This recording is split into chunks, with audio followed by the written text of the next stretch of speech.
Meu mundo desabou na noite em que acordei com o zumbido da máquina de cortar cabelo passando pelo meu couro cabeludo. Mechas do meu cabelo castanho caíam sobre o travesseiro enquanto o rosto do meu marido se contorcia numa mistura de raiva e satisfação doentia. Nunca imaginei que depois de 5 anos de casamento, eu estaria presa naquele pesadelo, sentindo minha identidade sendo arrancada fio a fio por alguém que jurou me amar e proteger. Me chamo Lívia Amorim, tenho 35 anos, sou farmacêutica em Recife e estou aqui para compartilhar como transformei o pior momento da minha vida numa reviravolta que ninguém esperava, nem mesmo eu. A história que vou contar não é fácil, mas prometo que o final vale cada segundo da sua atenção. Naquela noite fatídica, quando Túlio terminou de raspar meu cabelo, ele segurou meu rosto com força, cravando os dedos na minha pele, e sussurrou entre dentes: "Agora só eu vou olhar para você." A frieza nos olhos dele me petrificou. As lágrimas desciam pelo meu rosto enquanto tentava processar o que havia acontecido.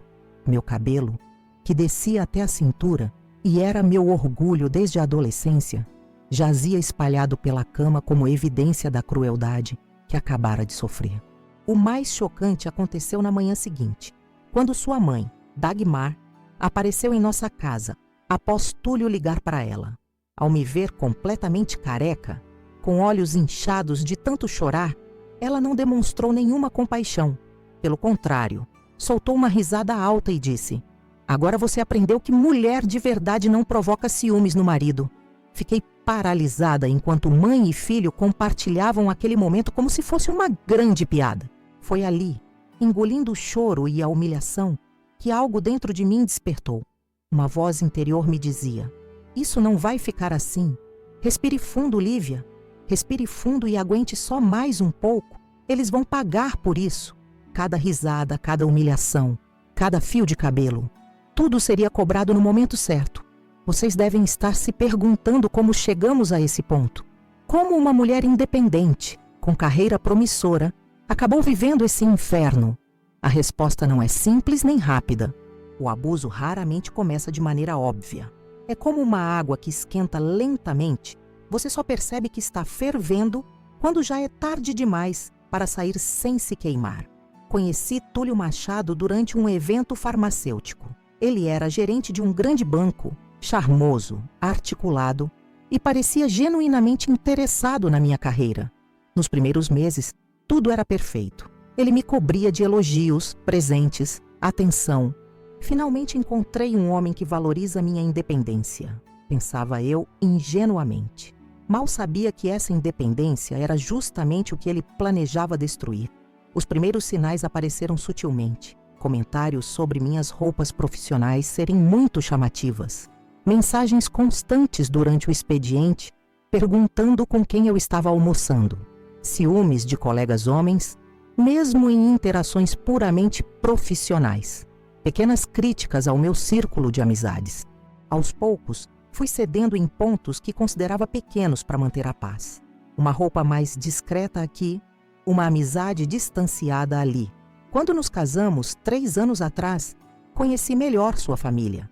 Dagmar Machado, sua mãe, uma mulher de 64 anos, com aparência impecável, e uma língua afiada como navalha. Desde o início, ela fez questão de me lembrar que eu deveria ser grata por seu filho ter escolhido alguém como eu. O pai de Túlio, Antônio, era apenas uma sombra, um homem que há décadas abaixou a cabeça para as manipulações da esposa e do filho. A promoção que recebi no trabalho foi o estopim. Fui nomeada coordenadora do departamento farmacêutico, um cargo que exigia mais responsabilidade, mais reuniões e, ocasionalmente, viagens curtas para treinamentos. Túlio inicialmente fingiu apoio, mas em casa as coisas mudaram drasticamente. As acusações de traição tornaram-se diárias. Meu celular era revistado. Mensagens de trabalho eram interpretadas como evidências de infidelidade. Na semana anterior ao incidente, tive uma reunião importante com a diretoria que se estendeu além do horário previsto. Quando cheguei em casa, Túlio estava sentado na sala escura. Apenas uma luminária acesa, as cortinas fechadas, uma garrafa de uísque pela metade ao lado. Segundo ele, Um colega de trabalho tinha me olhado de forma imprópria no estacionamento da farmácia. Uma completa invenção. Uma paranoia de sua mente doentia. Tentei argumentar. Expliquei que eram delírios infundados, mas cada palavra minha parecia alimentar sua raiva. Naquela noite, ele não me agrediu fisicamente. Apenas disse, com uma calma assustadora, que eu iria batê-lo, aprender uma lição. Confesso que não levei a sério. Achei que seria mais uma noite de discussão que terminaria com ele dormindo no sofá. Estava enganada. Foi no meio da madrugada que senti a máquina de cortar cabelo vibrar contra meu crânio. Tentei gritar, me debater, mas Túlio era mais forte. Segurou-me pelos braços com tanta força que deixou marcas roxas que permaneceram por semanas. Quando terminou, jogou um espelho na minha frente. A imagem que vi não parecia real. Não era eu.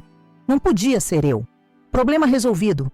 Agora ninguém mais vai olhar 2 vezes para você, disse ele, guardando a máquina como se tivesse acabado de realizar uma tarefa doméstica qualquer. Passei a noite inteira sentada no chão do banheiro, sentindo o frio dos azulejos, tocando meu couro cabeludo nu, tentando absorver a realidade do que havia acontecido. Por que não havia pedido ajuda antes? Por que não percebi a gravidade da situação? As perguntas martelavam na minha mente sem resposta. Na manhã seguinte, quando Dagmar apareceu e riu da minha situação, algo mudou dentro de mim. Não era apenas raiva ou tristeza. Era uma clareza absoluta. Isso não era amor. Nunca foi. Era controle, possessão, violência. E eu não seria apenas mais uma estatística, mais uma mulher destruída por um relacionamento abusivo. Naquele momento, enquanto encarava o rosto satisfeito da minha sogra e o sorriso vitorioso do meu marido, fiz uma promessa silenciosa a mim mesma. Eles acreditavam que tinham me quebrado, que tinham me transformado em uma vítima submissa. Mal sabiam que aquele ato de crueldade extrema tinha despertado algo muito mais perigoso, minha determinação. Vocês já se perguntaram até onde uma pessoa consegue ir quando está com a dignidade ferida e o coração cheio de propósito? Estou aqui para contar como transformei aquele momento de humilhação em uma jornada de vingança meticulosamente planejada. Uma vingança que não apenas restaurou minha liberdade, mas também trouxe justiça de uma forma que nenhum deles poderia imaginar. De onde você está assistindo esse vídeo? Deixe nos comentários o nome da sua cidade. Se essa história está ressoando com você ou com alguém que conhece, saiba que há saída. E essa saída não precisa ser silenciosa, como tentam nos fazer acreditar. Antes de conhecer Túlio, eu tinha uma vida que muitas mulheres considerariam invejável. Formada com honras em farmácia pela Universidade Federal de Pernambuco, conquistei rapidamente uma posição respeitada na farmácia popular do Recife. Morava sozinha num apartamento modesto, mas confortável, com vista para o mar de Boa Viagem. Nos finais de semana, encontrava minhas amigas para caminhar na orla ou tomar café nos barzinhos do Recife antigo. Eu era dona do meu tempo, das minhas escolhas, da minha liberdade. O encontro que mudaria minha vida aconteceu durante um congresso farmacêutico no centro de convenções. Túlio Machado estava lá representando o banco que patrocinava o evento. Alto, com cabelos grisalhos nas têmporas que lhe davam um ar sofisticado e um sorriso que parecia sincero. Ele se aproximou durante o coquetel de encerramento, elogiando minha participação no painel sobre assistência farmacêutica em comunidades carentes. Raramente vejo profissionais com tanta paixão pelo que fazem, disse ele, me entregando um cartão. O banco tem interesse em financiar projetos sociais na área de saúde. Nossa primeira conversa durou horas. Túlio tinha um jeito de falar que mesclava conhecimento de negócios com aparente sensibilidade social. Parecia compreender perfeitamente as dificuldades do sistema de saúde brasileiro e demonstrava verdadeiro interesse nas minhas ideias para melhorar o acesso a medicamentos em áreas vulneráveis. 2 dias depois, recebi um e-mail dele convidando-me para um café, para discutirmos potenciais parcerias.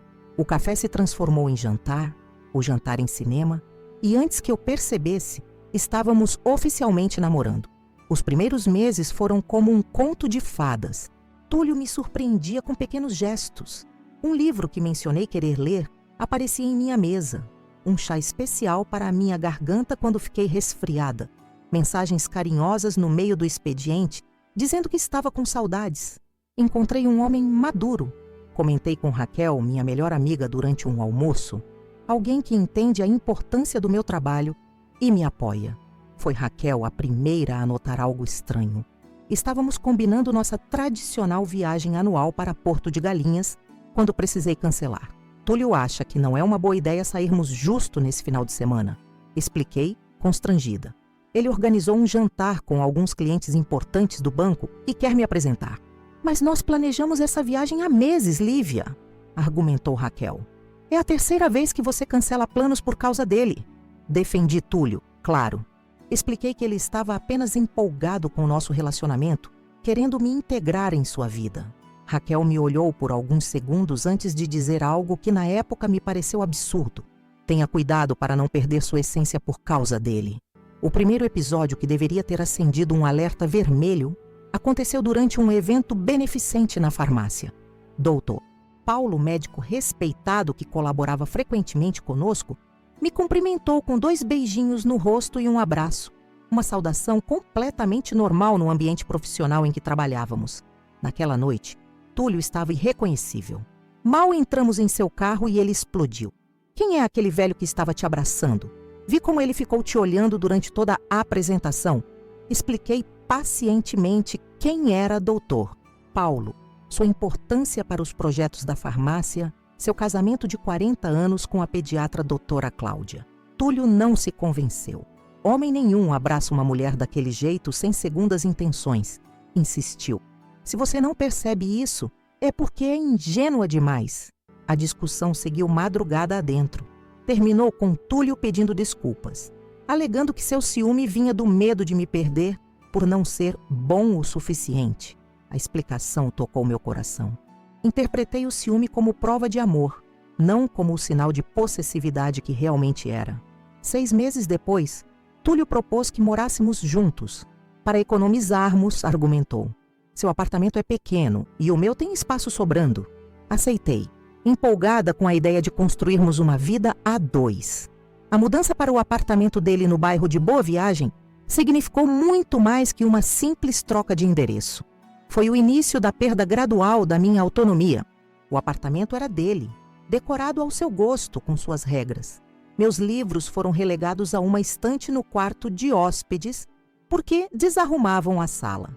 Minhas plantas não tinham lugar na varanda porque atraíam insetos. Foi nessa época que conheci pessoalmente Dagmar, a mãe de Túlio. No primeiro jantar em família, ela analisou cada detalhe do meu ser, das unhas ao cabelo, da roupa aos sapatos.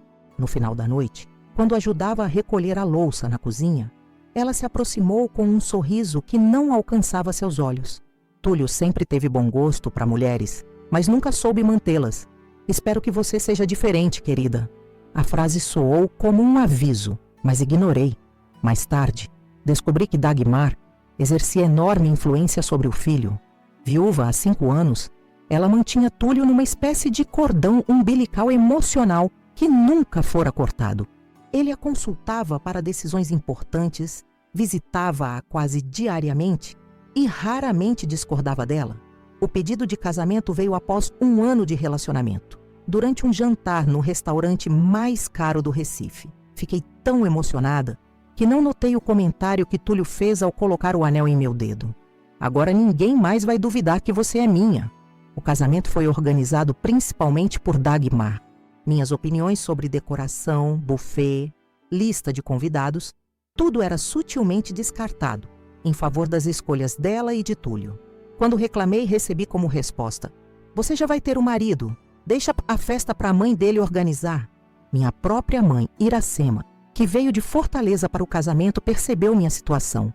Na véspera da cerimônia, durante nosso tradicional chá de mãe e filha, ela segurou minhas mãos. Filha, casamento não é prisão. Se um dia sentir que perdeu sua liberdade, saiba que minha porta sempre estará aberta. Sorri, emocionada com sua preocupação, mas convencida de que era desnecessária. Eu amava Túlio, e ele me amava. Tínhamos apenas alguns problemas de ajuste, como qualquer casal. A vida de casada começou relativamente tranquila. Túlio parecia empenhado em me fazer feliz. reformou um dos quartos para ser meu escritório. Surpreendeu-me com uma viagem a Maceió.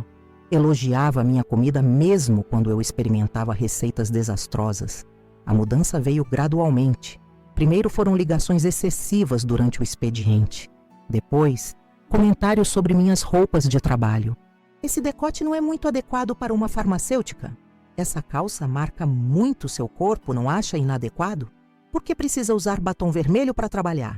As críticas se estenderam às minhas amizades.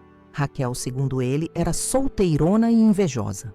Beatriz, minha colega de trabalho, era vulgar e má influência. Aos poucos, para evitar conflitos, fui me afastando das pessoas que amava. Em casa, Túlio implementou sutilmente um sistema de controle, que só percebi quando já estava completamente enredada. Precisava informar quando sairia do trabalho, com quem almoçaria, que horas chegaria em casa.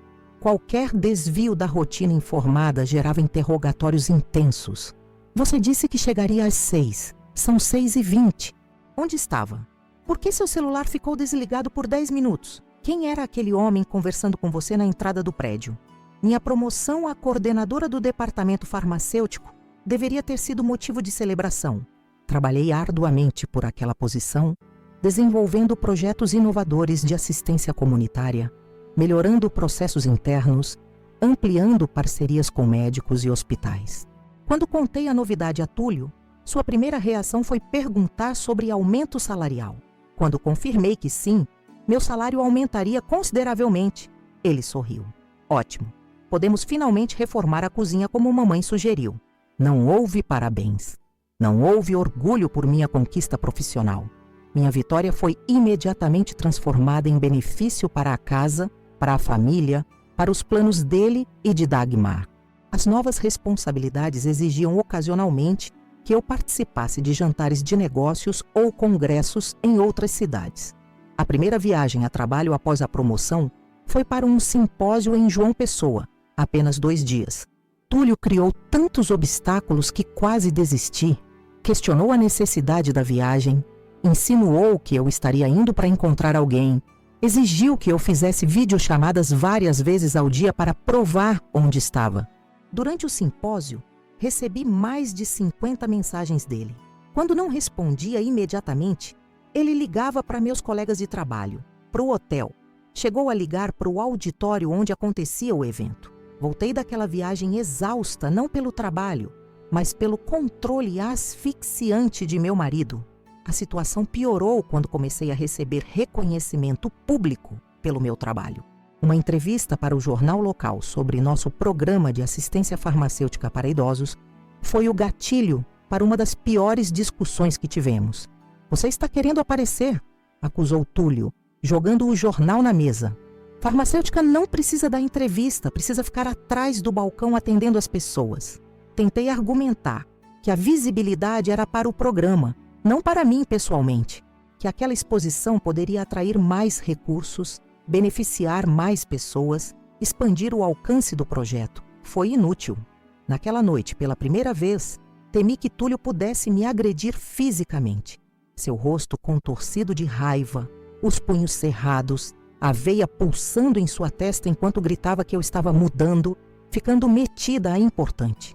O momento mais revelador sobre a verdadeira natureza de Túlio aconteceu quando minha mãe adoeceu. Iracema sofreu um derrame leve e precisou ser hospitalizada em Fortaleza. Como filha única, meu dever era estar ao lado dela. Não pode ir agora, decretou Túlio quando comuniquei que precisava viajar urgentemente. Temos o jantar com os diretores do banco neste fim de semana. Pela primeira vez, enfrentei-o diretamente. Minha mãe está hospitalizada, Túlio. Não estou pedindo sua permissão. Estou comunicando que vou viajar amanhã cedo. O olhar que recebi foi de puro ódio. Durante toda a noite, ele tentou me manipular. Primeiro com raiva, depois com culpa. Finalmente com falsas demonstrações de preocupação com minha segurança na viagem. Mantive-me firme. Aqueles 10 dias em Fortaleza, cuidando de minha mãe, foram como um despertar. Longe da influência constante de Túlio, comecei a enxergar com clareza o quanto havia me perdido naquele relacionamento, como havia abandonado amizades, interesses, sonhos, tudo para agradar um homem que nunca estava satisfeito. Quando voltei a Recife, Túlio alternava entre agir como se nada tivesse acontecido e me tratar com frieza calculada. Dagmar passou a aparecer mais frequentemente em nossa casa, sempre com alguma novidade sobre infidelidades que aconteciam no ambiente de trabalho. Sabe a farmacêutica do Shopping Recife? Pegaram ela com o entregador no estoque. O marido já pediu divórcio. A gerente daquela clínica na Avenida Agamenon estava tendo um caso com o médico ortopedista. A esposa dele descobriu e arrancou metade do cabelo dela. As histórias sempre terminavam com o mesmo aviso velado. Mulheres que não se comportam acabam mal. Mulheres que provocam ciúmes nos maridos merecem o que acontece com elas. Aquela semana, a última antes do incidente que mudaria tudo, foi particularmente tensa. Recebi um convite para apresentar nosso programa de assistência farmacêutica em um congresso internacional em São Paulo, com todas as despesas pagas. Era o reconhecimento máximo do meu trabalho. Uma oportunidade única de networking e aprendizado. Túlio reagiu com fúria quando mencionei o convite. Acusou-me de estar planejando fugir, de querer me exibir para outros homens, de estar usando minha carreira para me afastar dele. Se você for a esse congresso, não precisa voltar para casa, ameaçou. Pela primeira vez, considerei aceitar uma ameaça. Talvez fosse mesmo melhor não voltar. Talvez aquela fosse minha chance de escapar. Mas o medo me paralisou. Medo do desconhecido, medo da reação dele, medo do julgamento alheio por ter desistido do casamento. Adiei a decisão, prometendo a mim mesma que pensaria melhor após a reunião importante com a diretoria naquela semana. A reunião se estendeu além do previsto. Apresentamos resultados trimestrais, discutimos novas estratégias, celebramos conquistas. Quando percebi, já passava das 9 da noite. Mandei mensagem para Túlio avisando do atraso, mas não obtive resposta. Chegando em casa, encontrei-o na sala escura, apenas com a luz do abajur acesa, uma garrafa de uísque pela metade ao seu lado, os olhos vermelhos fixos na porta. O silêncio pesava no ar como uma ameaça. Onde você estava? Expliquei sobre a reunião estendida, mostrei as mensagens que havia enviado. Ofereci até mesmo o número de telefone dos colegas que poderiam confirmar minha versão. Ele não ouviu, ou melhor, escolheu não ouvir. Segundo ele, tinha ido até a farmácia me buscar e viu quando entrei no carro de outro homem. Uma completa invenção, uma alucinação de sua mente doentia consumida pelo ciúme. A discussão se estendeu por horas. Tentei usar a lógica, mostrei evidências, implorei que confiasse em mim. Nada funcionou. No auge da discussão, Túlio pronunciou aquelas palavras que agora reconheço como o prenúncio do horror que viria. Você vai aprender uma lição. Vai aprender que não se brinca comigo. Exausta, fui para o quarto. Tomei um banho demorado tentando acalmar os nervos e adormeci em meio a lágrimas de frustração. Nunca imaginei que aquela seria a última noite em que me veria no espelho com o cabelo que cultivei por tantos anos. O despertar violento, com a máquina de cortar cabelos unindo contra meu crânio, as mechas caindo sobre o travesseiro, o rosto de Túlio contorcido numa mistura de raiva e prazer doentio. Aquela cena se repetiria em meus pesadelos por meses, mas também se tornaria o catalisador da minha libertação, porque toda história tem um ponto de virada, o momento exato em que a vítima decide que não será mais vítima. Para mim, esse momento não foi quando Túlio raspou meu cabelo.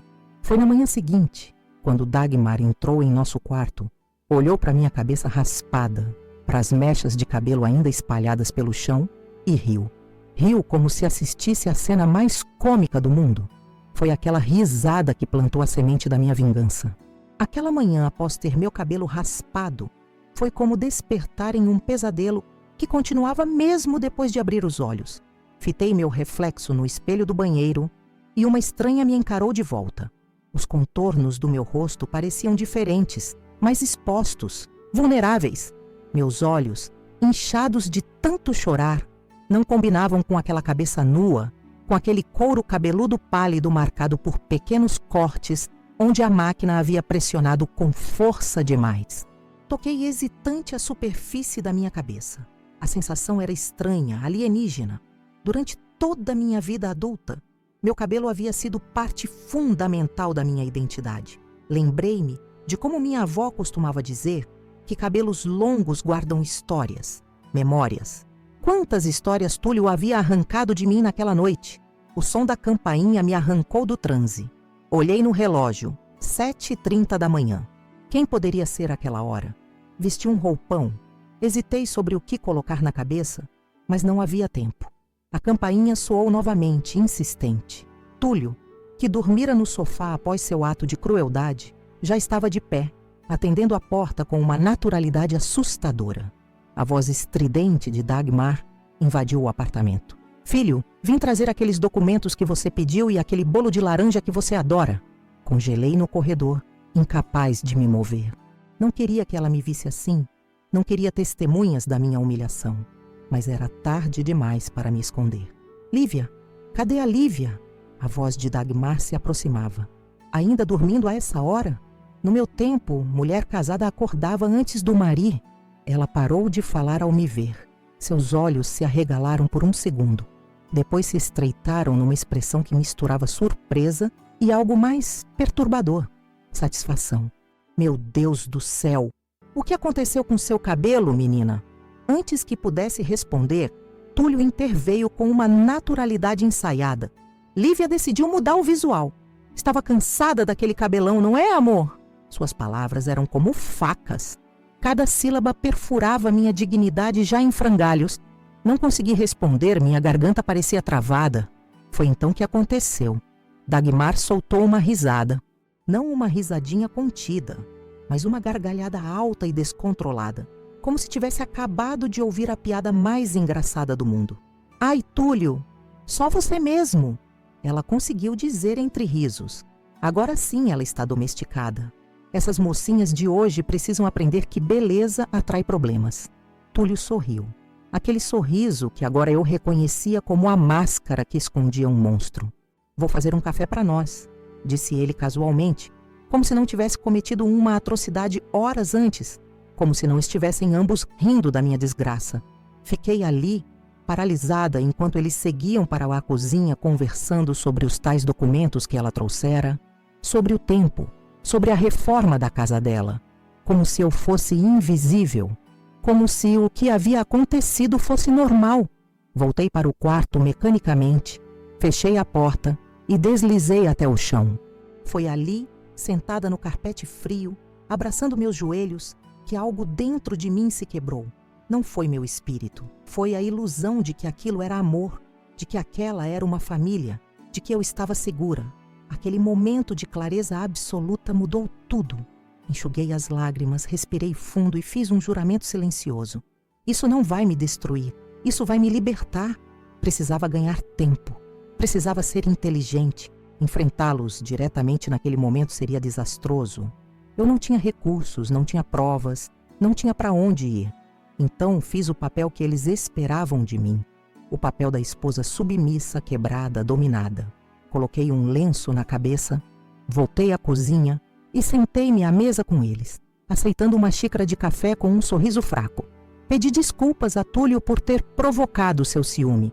Agradeci a Dagmar por sua preocupação. Cada palavra era cinzas na minha boca, mas cada palavra me comprava tempo. Não posso ir trabalhar assim, murmurei, tocando o lenço que cobria minha cabeça raspada. Claro que não, concordou Túlio, num raro momento de sensatez. Vou ligar para seu chefe e pedir alguns dias de licença. Digo que você teve uma emergência familiar. Assenti, agradecida pela pequena misericórdia, mesmo sabendo que sua motivação era esconder o que havia feito, não me poupar da vergonha. Dagmar partiu 1 hora depois, não sem antes me dar um conselho. Use turbantes bonitos, querida. Podem ficar bem elegantes. E lembre-se, cabelo cresce, mas confiança perdida não se recupera. A ironia daquela frase ficaria clara para ela muito tempo depois. Os dias seguintes foram um borrão de humilhação e planejamento secreto. Durante o dia, interpretava o papel de esposa traumatizada, o que não era difícil, considerando as circunstâncias. À noite, quando Túlio dormia, começava meu trabalho real. Primeiro, precisava documentar tudo. Usando o celular antigo que mantinha guardado numa caixa de sapatos, Túlio verificava meu celular atual regularmente, Fotografei os hematomas nos meus braços, os pequenos cortes no couro cabeludo. Registrei a data, a hora, detalhes do incidente. Criei um e-mail secreto onde armazenava essas evidências, protegido por uma senha que Túlio jamais adivinharia. No terceiro dia, recebi a visita inesperada de Beatriz, minha colega de trabalho. Túlio estava no banco, então pude recebê-la sem medo. Fiquei preocupada, disse ela, abraçando-me na porta. O diretor disse que você teve uma emergência familiar, mas seu tom de voz parecia estranho quando ligou. Não fui eu quem ligou, confessei, removendo o turbante que usava dentro de casa. O choque no rosto de Beatriz foi imediato. Seus olhos se encheram de lágrimas e ela cobriu a boca com as mãos. Meu Deus, Lívia, foi ele, não foi? Foi o Túlio. Não era uma pergunta. No fundo, Beatriz sempre desconfiara de meu casamento. Pequenos comentários, observações sobre meu comportamento cada vez mais retraído, marcas que eu tentava esconder com maquiagem. Você precisa denunciá-lo, disse ela com firmeza. Isso é agressão, é crime. Expliquei meus temores, o controle que Túlio exercia sobre nossas finanças, o poder que tinha como gerente de um dos maiores bancos da cidade, a influência da família dele. Beatriz ouviu pacientemente e, quando terminei, pegou sua bolsa e tirou um cartão. Jonas Ferraz, leu ela. Meu cunhado, o melhor advogado especializado em violência doméstica da cidade. Ele vai te orientar sem cobrar nada inicialmente. Guardei o cartão como um talismã. Era o primeiro passo concreto para a minha libertação. Na semana seguinte, enquanto Túlio estava numa reunião prolongada e eu já havia retornado ao trabalho, usando turbantes que, ironicamente, chamavam mais atenção do que meu cabelo jamais chamara, encontrei Jonas em seu escritório no centro do Recife. O advogado ouviu minha história sem me interromper, tomando notas ocasionais. Quando terminei, ele respirou fundo e falou com uma seriedade que me reconfortou. O que você viveu é violência doméstica em sua forma mais cruel. Temos bases para uma denúncia criminal, medida protetiva e divórcio com indenização. Mas precisamos de mais provas, especialmente do histórico de comportamento controlador e abusivo. Foi Jonas quem me orientou a instalar câmeras discretas pelo apartamento. Pequenos dispositivos que pareciam carregadores de celular, despertadores, objetos comuns que Túlio jamais suspeitaria. Grave tudo, instruiu ele. Conversas, ameaças, comportamentos controladores. Quanto mais provas tivermos, mais forte será nosso caso. Também foi Jonas quem me colocou em contato com Fabiana Torres, psicóloga especializada em atendimento a vítimas de violência. Nossas sessões aconteciam durante meu horário de almoço, num consultório próximo ao meu trabalho. Você está numa situação de risco, alertou Fabiana na primeira sessão. Homens que chegam a esse nível de violência raramente param. Na verdade, tendem a escalar. Ela me ajudou a criar um plano de segurança. Locais para onde ir caso precisasse fugir rapidamente. Documentos essenciais que deveria manter numa bolsa sempre pronta. Frases e comportamentos para evitar que pudessem desencadear novos episódios de violência. Enquanto isso, em casa, mantinha a farsa da esposa submissa. Aceitava as críticas de Túlio sobre como o turbante estava chamativo demais. Ouvia calada quando ele decidia que eu não deveria participar de reuniões com certos colegas. Permitia que ele verificasse meu celular e e-mail oficial. Túlio interpretou minha aparente submissão como vitória. Seu ego inflou. Ele começou a se gabar para amigos sobre como havia colocado a casa em ordem, como eu havia melhorado após nossa conversa séria. Dagmar aparecia com frequência, sempre com um comentário maldoso disfarçado de conselho ou preocupação. O cabelo já está crescendo, querida. Deixe-me ver. Ainda tão curtinho. Talvez seja um sinal para manter sempre assim. Túlio parece gostar, não é? Eu sorria, concordava, servia mais café. Por dentro, gravava cada palavra, cada humilhação. Tudo seria usado no momento certo. Foi durante esse período sombrio que comecei a investigar as finanças de Túlio. Como farmacêutica, nunca me interessei muito pelo mercado financeiro ou operações bancárias complexas, mas agora estudava o assunto com dedicação obsessiva. Algo nunca havia feito sentido em nossa vida. O salário de Túlio como gerente bancário era bom, mas não explicava o apartamento de luxo em Boa Viagem. O carro importado, as viagens internacionais, as joias caras que ele ocasionalmente me presenteava. Nossa vida custava muito mais do que deveríamos poder pagar. A resposta começou a surgir quando, fingindo organizar o escritório de Túlio, uma tarefa que ele aprovava, vendo como sinal da boa esposa que eu havia me tornado, encontrei extratos bancários de contas que desconhecia. Contas em bancos diferentes, algumas com movimentações expressivas. Usando o conhecimento de suas senhas, que Túlio, em sua arrogância, nunca imaginou que eu pudesse usar contra ele, acessei seu e-mail profissional quando ele dormia. As mensagens trocadas com Dagmar revelaram um esquema sofisticado. A empresa de consultoria que Dagmar supostamente dirigia era, na verdade, uma fachada. Túlio aprovava empréstimos fraudulentos para empresários em dificuldades com taxas extorsivas. Quando estes não conseguiam pagar, a empresa de Dagmar comprava as dívidas por valores irrisórios e depois executava as garantias, geralmente imóveis ou equipamentos valiosos que eram revendidos com enorme lucro. O esquema funcionava há anos e havia gerado milhões em ativos ocultos. Parte estava em contas no exterior, parte em imóveis registrados em nome de laranjas, parte em investimentos diversos sob empresas de fachada. Cada descoberta era cuidadosamente documentada. Prints de tela, cópias de e-mails, fotografias de documentos físicos, tudo enviado para meu e-mail secreto e para Jonas. "Isso é sério, Lívia", disse o advogado quando mostrei as evidências. "Estamos falando de crimes financeiros graves. Precisamos envolver as autoridades corretas." Foi Jonas quem fez contato com o delegado Oswaldo Bueno, da Delegacia de Crimes Financeiros, que posteriormente trabalhou em conjunto com a Delegacia da Mulher no meu caso.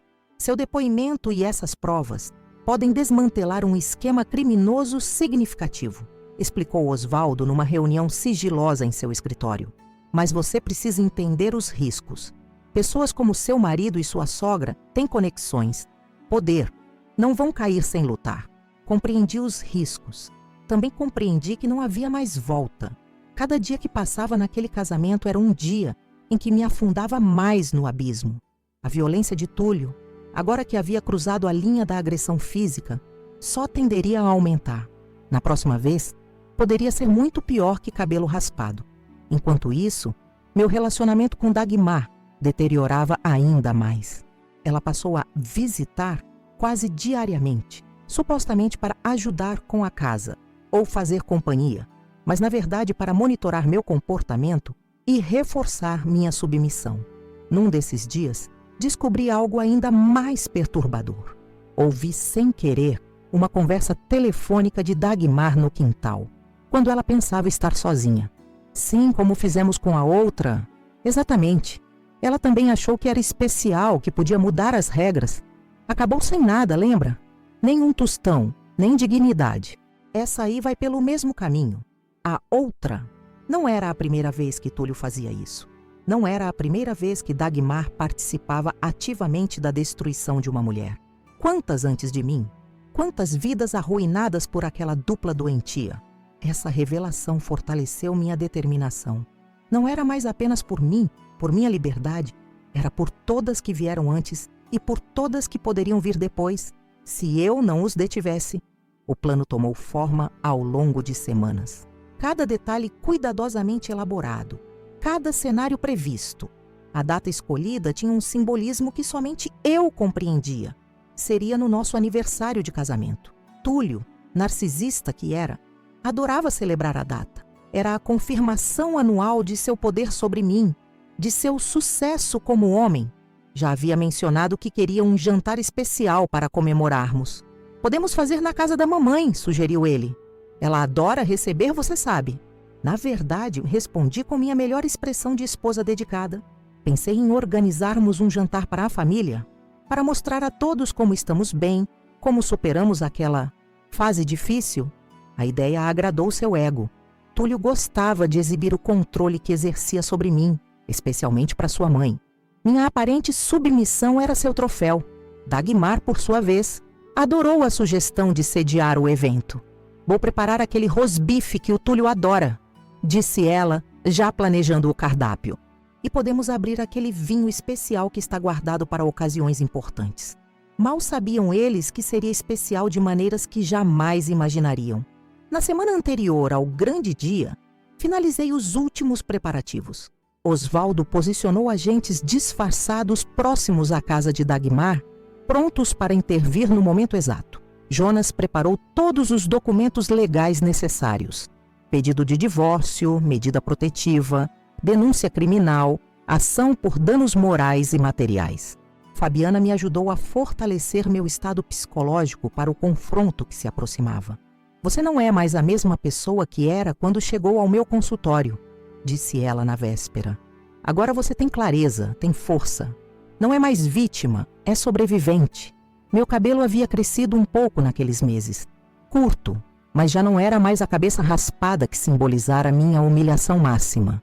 Decidi não usar turbante ou lenço naquela noite. Meu cabelo curto seria meu próprio símbolo de resistência e renascimento. Olhando-me no espelho antes de sair para a casa de Dagmar, vi uma pessoa diferente. Não era apenas o cabelo, eram os olhos. Olhos que haviam visto o fundo do poço e agora refletiam a luz da superfície que se aproximava. Olhos de uma mulher que não seria mais silenciada. Chegou a hora, disse para meu reflexo. Eles pensam que me quebraram, que me domesticaram. Não sabem que apenas me transformaram em alguém muito mais perigosa. Alguém que não tem mais nada a perder. Peguei a bolsa especialmente preparada para aquela noite, contendo um notebook, um pequeno projetor, backups de todas as evidências e um telefone celular pré-configurado. Vesti-me com esmero, como a esposa perfeita que eles esperavam. Uma última performance antes que a cortina caísse sobre aquele teatro macabro. Túlio me esperava na sala, satisfeito com sua vida, com seu controle, com sua sensação de vitória. Mal sabia ele que naquela noite descobriria o verdadeiro significado de lição. A caminho da casa de Dagmar, observei o perfil de Túlio enquanto ele dirigia. Sua mandíbula relaxada, o leve sorriso de satisfação, a postura confiante de um homem que acredita ter o mundo exatamente onde quer. Como ele poderia imaginar que em poucas horas esse mundo desabaria completamente? Você está especialmente bonita hoje, comentou ele, colocando a mão sobre meu joelho num gesto que antes interpretaria como carinhoso, mas agora reconhecia como possessivo. Obrigada, afinal é nosso aniversário de casamento, respondi com um sorriso ensaiado. O mesmo sorriso que aperfeiçoei durante meses de planejamento meticuloso. A casa de Dagmar, uma mansão no bairro de Casa Forte, era um monumento à ostentação. Colunas neoclássicas flanqueavam a entrada. O jardim impecável era mantido por 3 jardineiros, e o interior exibia antiguidades que descobri em minhas investigações eram parcialmente financiadas pelo esquema fraudulento que mãe e filho operavam. Dagmar nos recebeu na porta, usando um vestido caro demais para uma simples reunião familiar. Seu rosto maquiado não conseguia esconder a expressão de superioridade quando me deu 2 beijos no rosto. Lívia, querida, que bom que conseguiu se arrumar tão bem mesmo com esse cabelo desafiador. Sorri, ignorando a alfinetada. Em algumas horas, seu escárnio se transformaria em desespero. Outros convidados já haviam chegado. O tio de Túlio, Augusto, um juiz aposentado que suspeito ter acobertado operações duvidosas no passado. 2 casais amigos da família, todos beneficiários indiretos dos esquemas financeiros. E Antônio, pai de Túlio, figura apagada que raramente falava, sempre à sombra da esposa dominadora. O jantar transcorreu exatamente como esperado. Conversas superficiais sobre política, o mercado imobiliário em alta em Recife, as últimas viagens internacionais. Dagmar servia seu famoso rosbife, vangloriando-se da receita secreta de família. Túlio, no centro das atenções, narrava histórias de sucessos no banco, cuidadosamente omitindo os aspectos ilegais de suas operações. Eu interpretava perfeitamente meu papel. A esposa atenciosa, sorrindo nos momentos certos, fazendo perguntas que valorizavam as histórias dele, servindo mais vinho quando necessário. A cada minuto que passava, sentia a adrenalina aumentando. O momento estava chegando. Durante a sobremesa, um elaborado pavê de chocolate. Túlio anunciou que tinha uma surpresa. De seu bolso, tirou uma pequena caixa de veludo azul para celebrar 3 anos de união e um novo começo para nós, declarou, abrindo a caixa para revelar um anel com diamante de tamanho considerável. Os convidados suspiraram em aprovação. Dagmar sorria triunfante, como se o gesto confirmasse o sucesso de seu filho em me domar. Peguei o anel, coloquei-o no dedo e agradeci com lágrimas nos olhos. Lágrimas que todos interpretaram como emoção, mas na verdade eram de pura determinação. Eu também tenho uma surpresa, anunciei, quando os murmúrios de aprovação diminuíram. Túlio pareceu momentaneamente confuso. Isso não estava no script do jantar que havia imaginado. Preparei algo especial para mostrar a todos o quanto nossa relação evoluiu. Expliquei, levantando-me da mesa. Se pudermos ir para a sala de estar, gostaria de compartilhar. Na sala, tirei da minha bolsa o pequeno projetor e o notebook que havia trazido. Os convidados se acomodaram, curiosos. Dagmar parecia levemente irritada por eu ter desviado a atenção de seu filho, mas mantinha o sorriso social. "O que você vai mostrar, querida?" perguntou Túlio, um leve tom de suspeita em sua voz.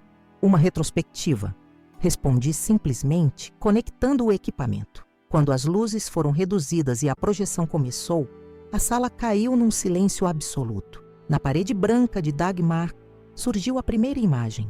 Meu couro cabeludo recém-raspado, com pequenos cortes onde a máquina havia sido especialmente cruel. "Mas o que é isso?"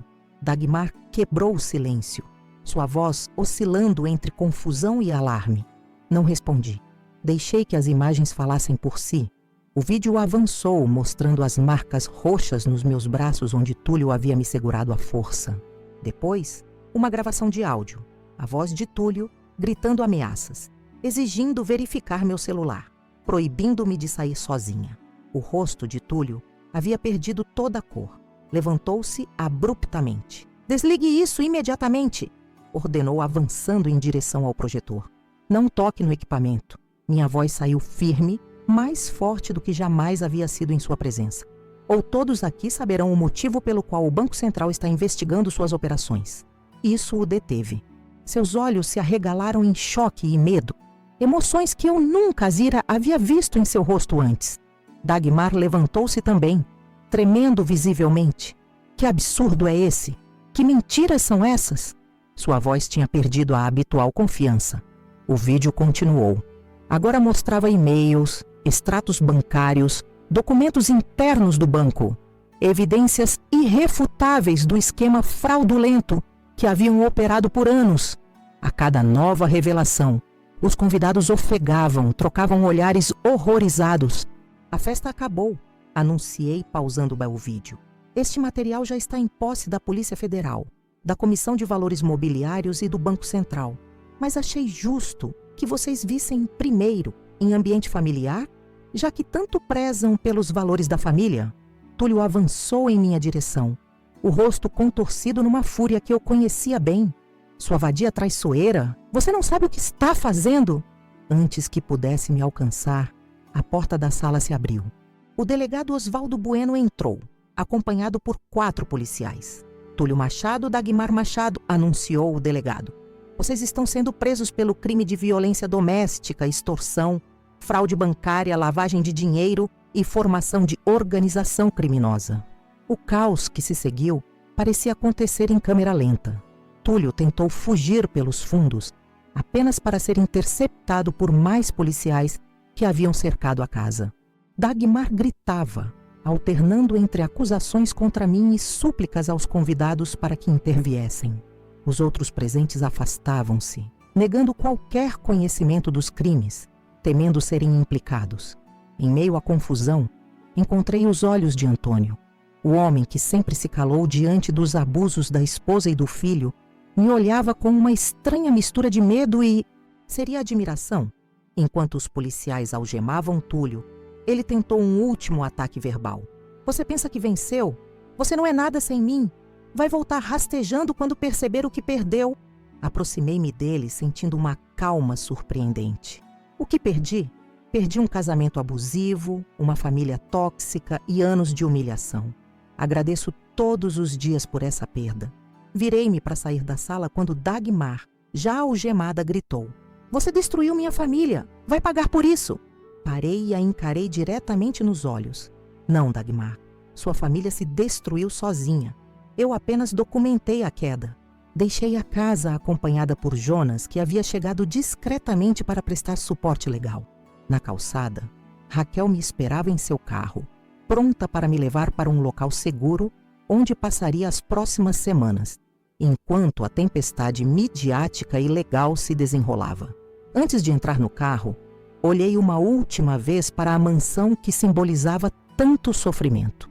As luzes das viaturas policiais pintavam a fachada elegante de vermelho e azul, criando um espetáculo que atrairia a atenção dos vizinhos por semanas. "Como se sente?" perguntou Raquel quando entramos no carro. Refleti por um momento, buscando a palavra exata para descrever a complexidade de emoções que me atravessavam. "Livre", respondi finalmente. "Pela primeira vez em anos, me sinto realmente livre." Os dias que se seguiram foram intensos. Minha denúncia desencadeou uma investigação muito maior do que qualquer um poderia prever. O esquema de Túlio e Dagmar não era isolado. Estava conectado a uma rede de fraudes que envolvia outros gerentes bancários, empresários e até mesmo políticos locais. A mídia naturalmente teve um banquete. Farmacêutica desmascara esquema milionário de fraudes bancárias. Estampavam as manchetes. Esposa abusada vira o jogo contra marido agressor e sua mãe. Anunciavam os sites de notícias. Por recomendação de Jonas e da equipe policial, mantive-me afastada dos holofotes. Concedi apenas uma entrevista, anonimamente, para um jornal que se comprometeu a abordar o tema da violência doméstica com a seriedade necessária. "Muitas mulheres pensam que estão sozinhas, que não têm saída", disse na entrevista. "Quero que saibam que há pessoas dispostas a ajudar, que há um caminho para fora do abuso." A repercussão do caso atraiu a atenção de organizações de defesa dos direitos das mulheres. Fui convidada para compartilhar minha experiência em grupos de apoio, primeiro como ouvinte, depois como palestrante, mas cada história que ouvia ecoava elementos da minha própria jornada. O isolamento progressivo, a manipulação psicológica, o medo paralisante. Enquanto isso, o processo legal avançava. A audiência preliminar foi agendada com surpreendente rapidez, graças à gravidade das acusações e ao volume de evidências. Túlio contratou uma equipe de advogados caros, enquanto Dagmar optou por se apresentar como uma idosa manipulada pelo filho. Estratégia que caiu por terra quando as evidências mostraram seu papel ativo nos esquemas. Sentia-me fortalecida pelo apoio que recebia, mas os fantasmas do trauma ainda me visitavam. Nas sessões com Fabiana, trabalhávamos esses momentos de vulnerabilidade. "É normal ter recaídas", explicava ela. "Seu cérebro está se reprogramando, aprendendo que está segura agora." Gradualmente, reconquistei aspectos da minha vida que haviam sido suprimidos. Voltei a encontrar antigas amigas, retomei projetos profissionais abandonados, redescobri hobbies e paixões. Meu cabelo crescia, assim como minha confiança. 3 meses após as prisões, recebi um telefonema inesperado. Era Osvaldo, o delegado que coordenara a operação. "Precisamos conversar", disse ele em tom sério. Surgiram novos desenvolvimentos no caso. Nos encontramos em seu escritório na delegacia. Jonas me acompanhou, sempre atento aos aspectos legais da situação. "Encontramos evidências de que você não foi a primeira", começou Osvaldo, abrindo uma pasta com documentos. "Há pelo menos 2 outras mulheres antes de você, ex-esposas de Túlio, que passaram por situações similares." Aquilo confirmava minhas suspeitas, baseadas na conversa que havia ouvido de Dagmar. "Conseguiram localizá-las?" "Uma delas, sim", respondeu ele. "Marina Coelho, divorciada de Túlio há 7 anos. A outra, Cristina Almeida, infelizmente faleceu há 3 anos. Um calafrio percorreu minha espinha. Faleceu como? Osvaldo trocou olhares com Jonas antes de responder. Oficialmente suicídio, mas à luz das novas evidências, estamos reabrindo a investigação. Marina concordou em me encontrar numa cafeteria discreta no bairro do Espinheiro. Quando ela entrou, reconheci imediatamente o olhar, aquela mistura peculiar de cautela e resiliência que eu via todos os dias no espelho. Obrigada por fazer o que fez, foram suas primeiras palavras após nos apresentarmos. Por anos pensei que estava sozinha, que ninguém acreditaria na minha palavra contra a dele. Marina me contou sua história, dolorosamente similar à minha. O mesmo padrão de controle progressivo, isolamento, manipulação. No caso dela, a violência física veio mais cedo e de forma mais severa. Túlio havia quebrado seu braço durante uma discussão. Quando tentei denunciar, Dagmar usou suas conexões para silenciar tudo, explicou ela. Fui pressionada a assinar um acordo de divórcio que me deixou sem nada. Ameaçaram minha família, meu emprego, minha reputação. Sobre Cristina, a primeira esposa, Marina sabia pouco. Apenas que ela saiu do casamento completamente destruída emocionalmente. Ouvi rumores de que tentou expor Túlio, mas ninguém deu ouvidos. A conversa com Marina fortaleceu ainda mais minha determinação. Não era mais apenas sobre justiça para mim, era sobre todas nós. Com o apoio de Jonas, ajudei Marina a formalizar sua denúncia, acrescentando peso ao caso já robusto contra Túlio e Dagmar. As investigações sobre a morte de Cristina avançavam lentamente, dificultadas pelo tempo transcorrido, mas cada nova evidência apontava para um cenário perturbador de perseguição e assédio que a levara ao desespero. Túlio tentou diversas manobras legais para evitar o julgamento. Alegou problemas de saúde, ofereceu acordos financeiros absurdos para retirar as acusações, chegou a tentar subornar funcionários do judiciário, o que apenas adicionou mais crimes à sua ficha. Dagmar, por sua vez, mudou completamente de postura. Da arrogância inicial, passou a interpretar o papel de mãe idosa frágil e confusa. Aparecia nas audiências apoiada em uma bengala que nunca precisara antes, vestia-se com simplicidade estudada e tentava despertar pena dos jurados. A estratégia não funcionou. As evidências eram contundentes demais, as testemunhas numerosas demais, o padrão de comportamento criminoso claro demais. No dia do veredicto, 6 meses após aquela noite na mansão de Casa Forte, o tribunal estava lotado. Jornalistas, ativistas, familiares das vítimas, todos aguardavam o desfecho de um caso que havia se tornado símbolo na luta contra a violência doméstica e os crimes de colarinho branco em Pernambuco. Sentada entre Raquel e Beatriz, observei quando Túlio e Dagmar foram trazidos para ouvir a sentença. Ambos pareciam menores de alguma forma, diminuídos pela exposição de sua verdadeira natureza. Quando o juiz anunciou as penas, 12 anos para Túlio, 8 para Dagmar, além da obrigação de restituir milhões aos cofres públicos e às vítimas, senti uma onda de emoções contraditórias. Não era alegria exatamente, nem vingança no sentido tradicional. Era justiça, a confirmação de que a verdade, por mais dolorosa e difícil que seja o caminho até ela, eventualmente prevalece. Ao sairmos do tribunal, uma jovem repórter se aproximou, microfone em punho. Como se sente agora que seus agressores foram condenados? Pensei cuidadosamente antes de responder. Sinto que este não é o fim, mas o começo.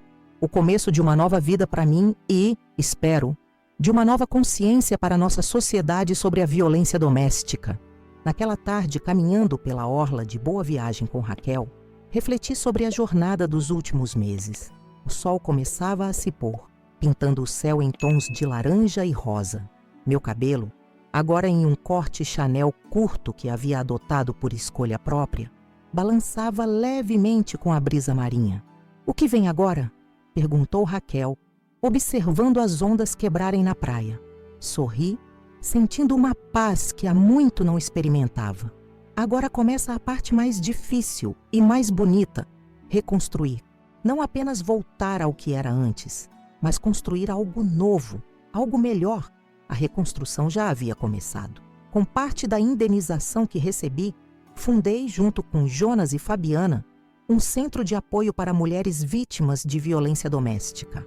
Um espaço que oferecia não apenas assistência jurídica e psicológica, mas também treinamento profissional, creche para mães solteiras e programas de empoderamento financeiro.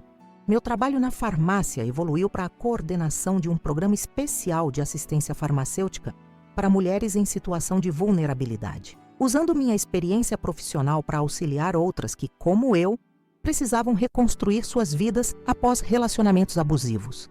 A jornada não foi, e ainda não é, livre de obstáculos. Há dias em que os traumas ressurgem, em que o medo volta a me visitar. Mas agora sei que esses momentos não me definem, não me controlam. Naquela noite, após a caminhada na praia, voltei para meu novo apartamento, menor que o anterior, mas infinitamente mais acolhedor, porque era verdadeiramente meu. Parei diante do espelho, observando meu reflexo. A mulher que me olhava de volta não era a mesma que tremera de medo enquanto o marido raspava seu cabelo numa noite de fúria ciumenta. Não era a mesma que suportara calada as humilhações de uma sogra cruel. Era alguém mais forte, mais sábia, mais livre. Toquei meu cabelo curto, agora um símbolo não de humilhação, mas de renascimento. Meu cabelo cresceu, murmurei para meu reflexo, e junto com ele, minha força. O tempo tem um jeito peculiar de transformar nossas feridas. Passados 2 anos desde a condenação de Túlio e Dagmar, minha vida tomou rumos que jamais imaginaria naquela noite terrível em que acordei com o zumbido da máquina cortando meu cabelo. Numa manhã ensolarada de sábado, recebi uma ligação inesperada. O identificador de chamadas mostrava um número desconhecido, mas algo me disse para atender. Lívia Amorim? A voz feminina do outro lado soava hesitante. Sim, sou eu. Meu nome é Carolina Vasconcelos. Você não me conhece, mas conheço sua história. Vi sua palestra no simpósio sobre violência doméstica no mês passado. Fiz uma pausa, esperando que ela continuasse. Desde que comecei a compartilhar publicamente minha experiência, recebia ocasionalmente ligações de mulheres buscando orientação ou simplesmente querendo desabafar. Estou ligando porque... Ela hesitou, sua voz embargando levemente. Porque acho que posso estar vivendo algo parecido com o que você viveu. E não sei o que fazer. Aquela ligação mudaria não apenas a vida de Carolina, mas também a minha. Marcamos um encontro para o mesmo dia, num café tranquilo, no bairro da Madalena. Quando cheguei, reconhecia imediatamente uma mulher de aproximadamente 30 anos, cabelos escuros presos num coque elaborado demais para um sábado casual, roupas de manga longa apesar do calor recifense, olhos inquietos que escaneavam constantemente o ambiente. Obrigada por vir, disse ela, após nos apresentarmos formalmente. Não sabia a quem recorrer. Ao longo das 2 horas seguintes, Carolina me contou sua história. Casada há 4 anos com Eduardo, um empresário do setor de construção civil, vivia um processo gradual de isolamento e controle. O marido monitorava suas mensagens, criticava suas roupas, afastou-a de amigos e familiares. Recentemente, havia começado a discipliná-la, com tapas quando ela cometia erros, como demorar demais no supermercado ou esquecer de responder suas mensagens instantaneamente. Ele diz que é para o meu bem, que só quer me proteger, explicou ela, mexendo nervosamente na xícara de café já frio. Às vezes penso que estou exagerando, que todas as relações têm problemas. Carolina, interrompi gentilmente. O que você acabou de descrever não são problemas normais de relacionamento. É abuso. Seus olhos se encheram de lágrimas. Tenho tanto medo, confessou. Ele sempre diz que se eu tentar deixá-lo, vai me destruir. E tem conexões, sabe? Pessoas importantes na cidade. Aquelas palavras ecoaram de forma dolorosa. Quantas vezes eu mesma havia pensado dessa forma? Quantas mulheres ainda pensavam assim, presas em relacionamentos abusivos por medo das consequências de partir? Naquele momento tomei uma decisão que transformaria meu propósito de vida. Não bastava ter escapado do meu próprio inferno. Precisava construir pontes para que outras também pudessem sair. Vou te ajudar, prometi a Carolina. Não apenas com orientações, mas com um plano concreto. Você não está sozinha nessa jornada. Nas semanas seguintes, mobilizei a rede de apoio que havia construído desde minha própria libertação. Jonas, o advogado que havia sido fundamental no meu caso, concordou em representar Carolina pro bono. Fabiana, a psicóloga, ofereceu sessões emergenciais para fortalecer sua determinação. Osvaldo, agora promovido a delegado-chefe, garantiu que sua denúncia seria tratada com a seriedade necessária. O caso de Carolina foi o primeiro de muitos. Logo, outras mulheres começaram a procurar ajuda, algumas encaminhadas por organizações de apoio, outras que haviam ouvido sobre nosso trabalho informalmente. Em poucos meses, ficou claro que precisávamos estruturar melhor nossa atuação. Foi assim que nasceu o Projeto Fênix, nome escolhido pela simbologia da ave mitológica que renasce das próprias cinzas. Inicialmente operando numa sala cedida pelo escritório de Jonas, o projeto logo precisou de um espaço próprio. Usando parte da indenização que recebi e com doações de empresas comprometidas com a causa, alugamos uma casa antiga no bairro da Boa Vista. O local foi cuidadosamente reformado para ser acolhedor e, principalmente, seguro. Câmeras de segurança, portas reforçadas, protocolos de acesso restrito. Medidas necessárias, já que muitos agressores tentavam localizar suas vítimas. A Casa Fênix, como ficou conhecida, tornou-se muito mais que um abrigo temporário. Era um centro de transformação completo. No térreo, instalamos consultórios para atendimento psicológico e jurídico.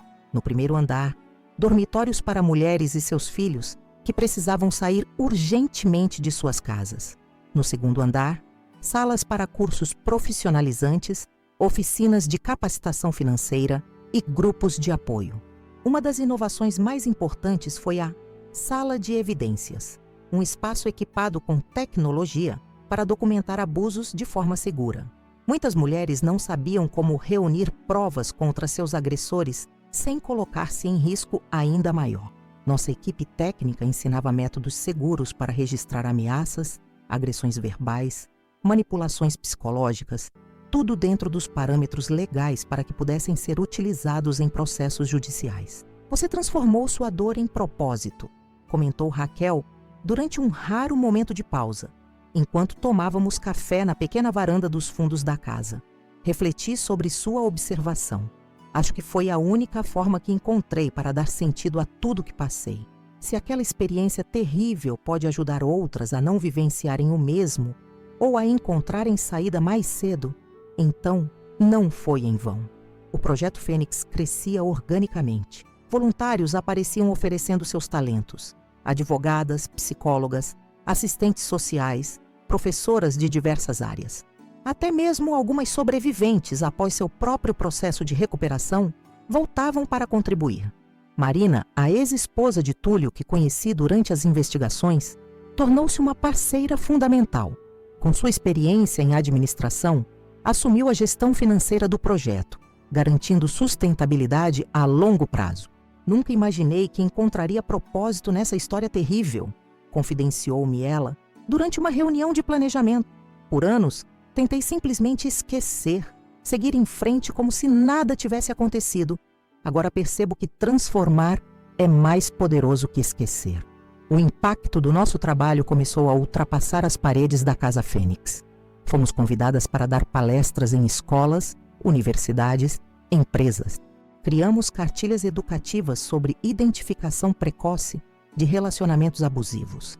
Desenvolvemos treinamentos para profissionais de saúde, segurança pública e educação. Um dos momentos mais significativos aconteceu quando fui convidada para falar na Assembleia Legislativa de Pernambuco sobre políticas públicas de enfrentamento à violência doméstica.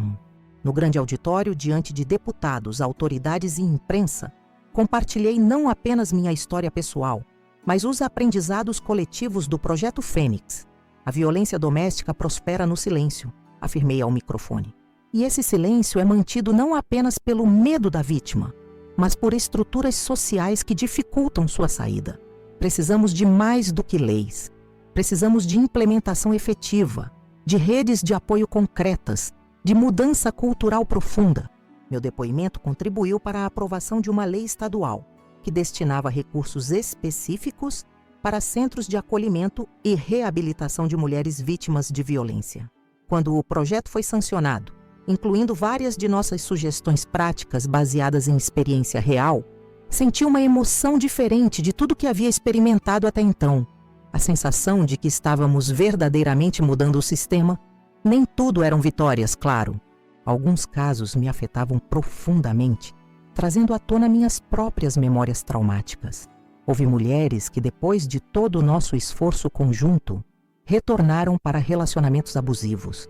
Houve ameaças de agressores poderosos que tentavam intimidar nossa equipe. Houve noites em que chorei de exaustão, questionando se estávamos fazendo o suficiente. Foi numa dessas noites difíceis que recebi um envelope simples, entregue na recepção da Casa Fênix. Dentro, um cartão feito à mão por uma criança, com desenhos coloridos de borboletas e uma mensagem em letra infantil torta. Obrigada por ajudar minha mãe a sorrir de novo. Era da filha de Patrícia, uma das primeiras mulheres que acolhemos. Patrícia havia chegado à Casa Fênix com 2 filhos pequenos e marcas de estrangulamento no pescoço. Após 6 meses de acompanhamento intensivo, havia conseguido um emprego estável, um apartamento seguro e estava reconstruindo sua vida com dignidade. Aquele simples cartão me lembrou por que fazíamos o que fazíamos. Cada história transformada era uma vitória contra um sistema que, por muito tempo, normalizou o abuso. Em meio a esse trabalho intenso, minha vida pessoal também florescia.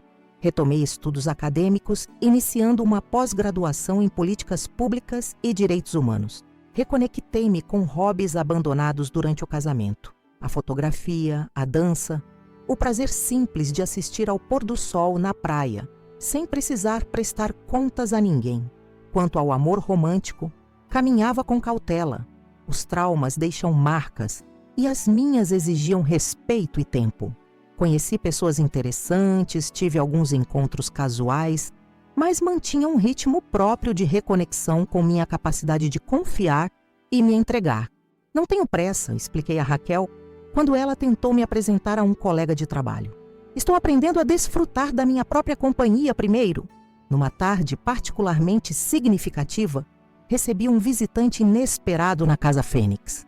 Antônio, o pai de Túlio, aquele homem silencioso que sempre parecera uma sombra ao lado da dominadora Dagmar, pediu para falar comigo em particular. Confesso que hesitei. Minha primeira reação foi recusar, temendo que fosse alguma tentativa de manipulação em nome do filho ou da ex-sogra. Mas algo na humildade de seu pedido, transmitido pela recepcionista, me fez reconsiderar. Recebi-o em meu escritório, com a porta aberta e uma colega por perto por precaução. Antônio parecia envelhecido além de seus 69 anos. Curvado, cabelos completamente brancos, olhos cansados que mal conseguiam sustentar contato visual. Obrigado por me receber, começou ele, sentando-se na ponta da cadeira como alguém que não se sente no direito de ocupar espaço. Sei que não mereço sua atenção depois de tudo. Por que está aqui, Antônio? Perguntei diretamente. Ele respirou fundo, como se reunisse coragem, para pedir perdão, não por meu filho ou por Dagmar. Eles são responsáveis por suas próprias ações, mas por minha omissão. Por todas as vezes que vi o que acontecia e não fiz nada. Suas palavras me pegaram desprevenida. Esperava negação, justificativas, talvez até ameaças veladas. Não esperava este reconhecimento sincero de culpa. Eu vi os sinais, continuou ele, com Cristina, com Marina e depois com você. Vi como Túlio as tratava, vi como Dagmar incentivava aquele comportamento doentio e me calei por covardia, por comodismo, por uma lealdade mal direcionada que confundi com amor familiar. Lágrimas escorriam silenciosamente pelo rosto enrugado do homem. Depois que foram presos, passei meses tentando negar minha participação. Mas a verdade é que quem se omite também é responsável. Cada vez que olho no espelho, vejo o rosto de um homem que falhou com 3 mulheres inocentes. Fiquei em silêncio por alguns momentos, processando suas palavras. A figura patética à minha frente não despertava raiva, apenas uma profunda tristeza pela vida desperdiçada em subserviência a pessoas tóxicas. O que você espera de mim, Antônio? Perguntei finalmente. Nada, respondeu ele, enxugando as lágrimas com um lenço gasto. Não vim buscar absolvição ou conforto. Vim porque você merecia ouvir isso e porque talvez meu testemunho possa ajudar outras pessoas a não repetirem meu erro.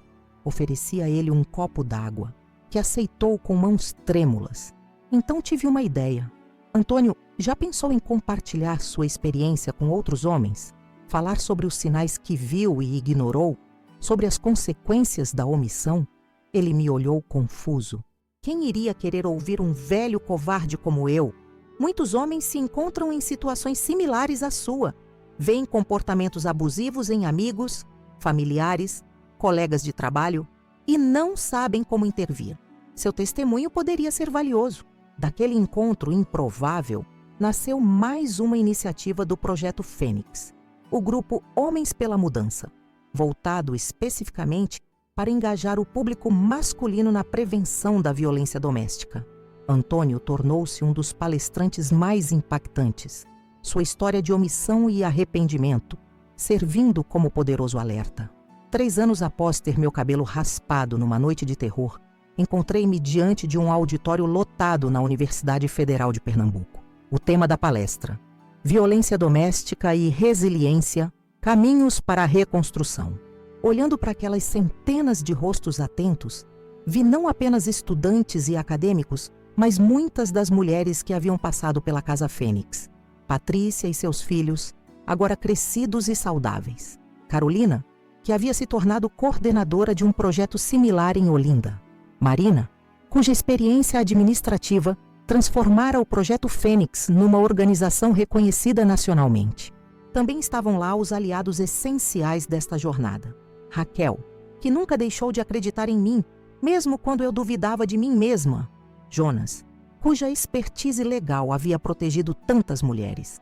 Fabiana, que ajudara a curar feridas invisíveis, mas profundamente dolorosas. Beatriz, que identificara os primeiros sinais e me estendera a mão quando mais precisei.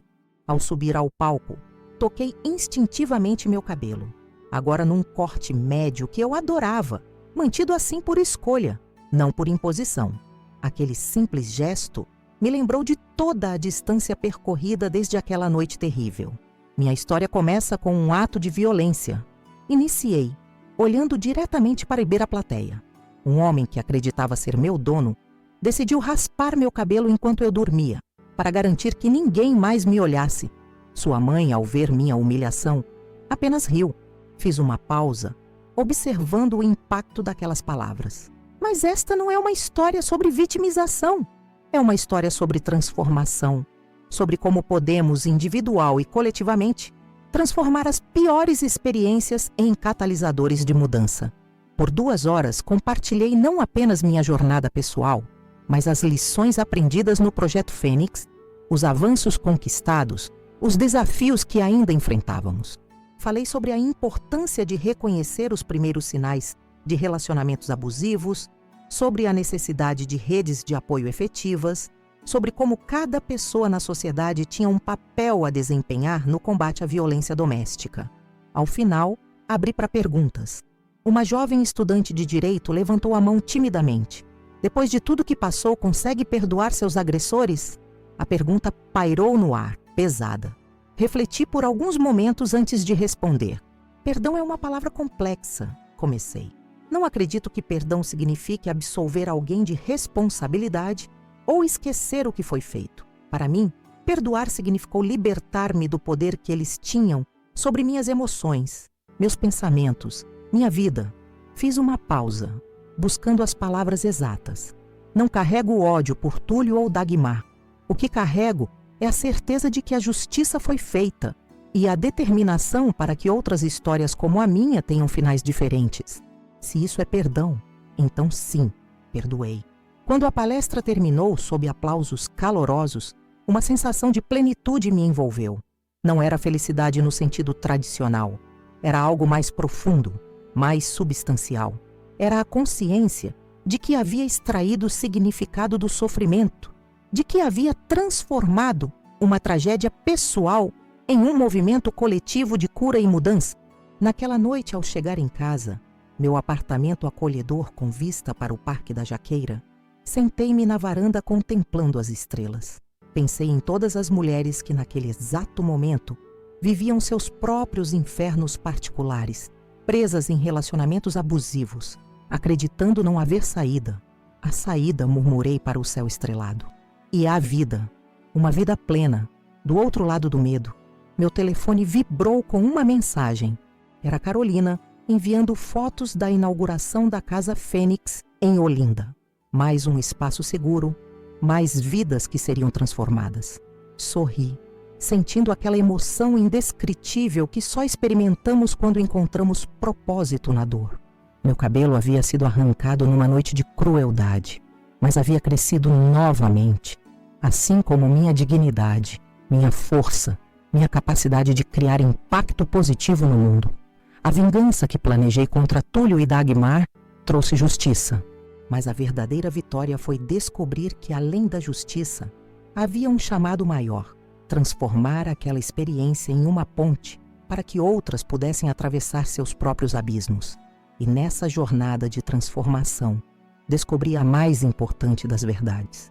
Somos muito mais fortes, muito mais resilientes, muito mais capazes do que jamais imaginamos, até que sejamos forçados a descobrir.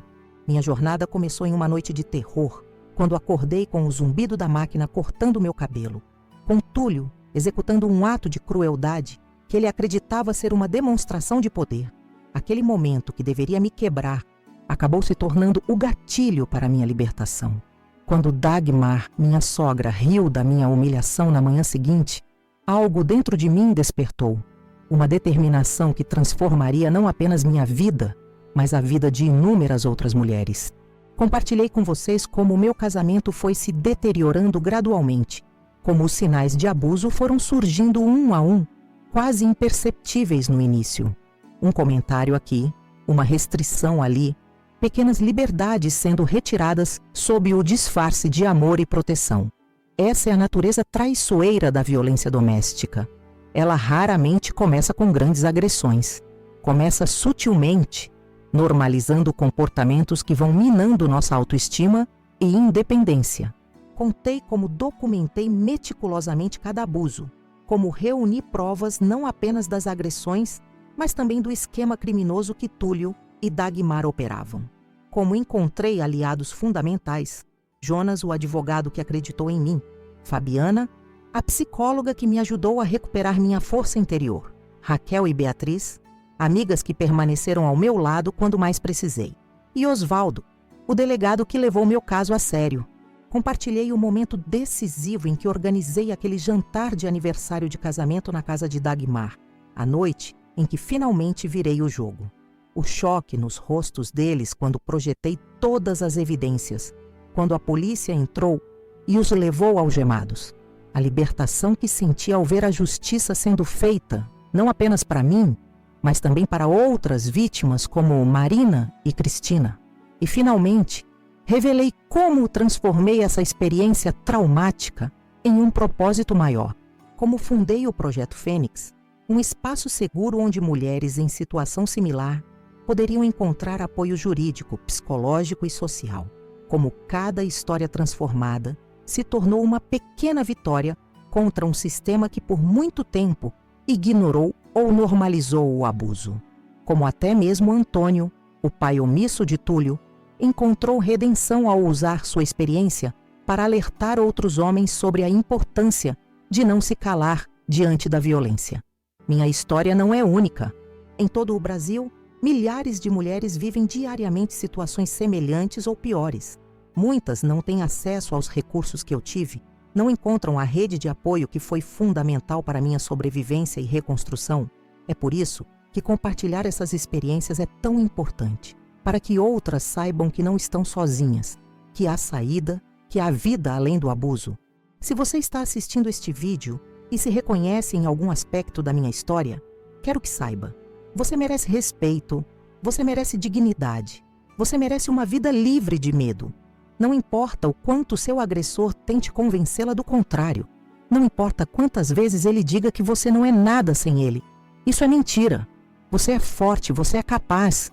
E há pessoas dispostas a ajudar.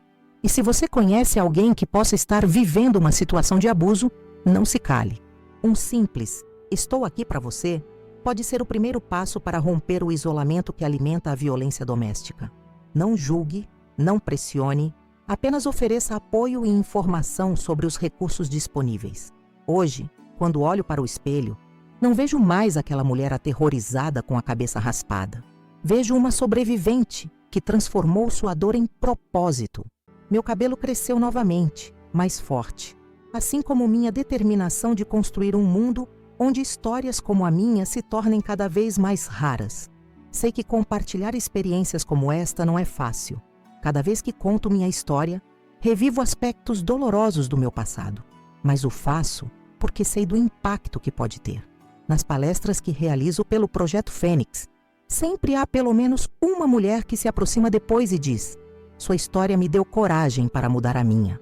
A você que acompanhou o meu relato até aqui, quero agradecer de coração.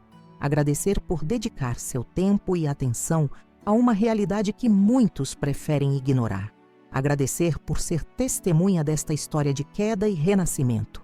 Agradecer por fazer parte, mesmo que indiretamente, desta rede de pessoas que acreditam na possibilidade de um mundo com menos violência e mais respeito. Mas quero pedir mais. Pedir que você se torne um agente de mudança nessa luta. Cada curtida, cada comentário, cada compartilhamento deste vídeo ajuda a ampliar o alcance desta mensagem. Ajuda a alcançar mais mulheres que possam estar vivendo seus próprios pesadelos silenciosos. Sua interação pode ser o elo que conecta alguém em situação de vulnerabilidade à informação que pode salvar sua vida. Por isso, se esta história tocou seu coração de alguma forma, por favor, deixe seu like. Mais que isso, deixe nos comentários suas reflexões, suas próprias experiências, se sentir-se confortável, ou simplesmente palavras de apoio para outras que possam estar lendo. Este espaço nos comentários pode se tornar um fórum de acolhimento e troca, que ultrapassa os limites deste vídeo. E se ainda não é inscrito no canal Vingança do Dia, faça isso agora. Aqui compartilhamos histórias reais de pessoas que, como eu, enfrentaram situações extremamente difíceis e encontraram formas de se reerguer, de dar a volta por cima, de transformar injustiças em lições poderosas. Cada história carrega não apenas a dor da experiência, mas principalmente a força da superação. Sei que produzir conteúdos como este exige muito trabalho, pesquisa, dedicação. A equipe do canal se empenha diariamente para trazer histórias relevantes, bem construídas, que possam não apenas entreter, mas também informar e conscientizar. Se você valoriza esse trabalho e gostaria de ver mais histórias como esta sendo compartilhadas, considere apoiar o canal através do Valeu Demais, uma forma de contribuição financeira que ajuda a cobrir os custos de produção e permite que o canal continue trazendo conteúdos diários de qualidade. Sua contribuição, seja ela qual for, é fundamental para que mais histórias como a minha possam ser contadas, para que mais pessoas possam ser alcançadas, para que mais vidas possam ser transformadas. Quando você apoia o Vingança do Dia, está apoiando não apenas um canal, mas um movimento de conscientização, um espaço de cura coletiva, uma plataforma que dá voz a quem muitas vezes foi silenciado. De onde você está assistindo esse vídeo? Deixe nos comentários o nome da sua cidade. Isso ajuda o canal a entender melhor seu público e a criar conteúdos ainda mais relevantes para você.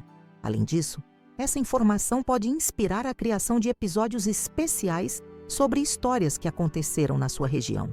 Gostaria também de saber o que você achou desta história em particular. Quais momentos mais tocaram você? Quais lições você leva consigo?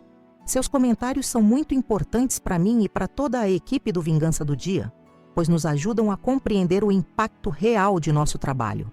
Este vídeo levou muitas horas para ser pesquisado, escrito e produzido.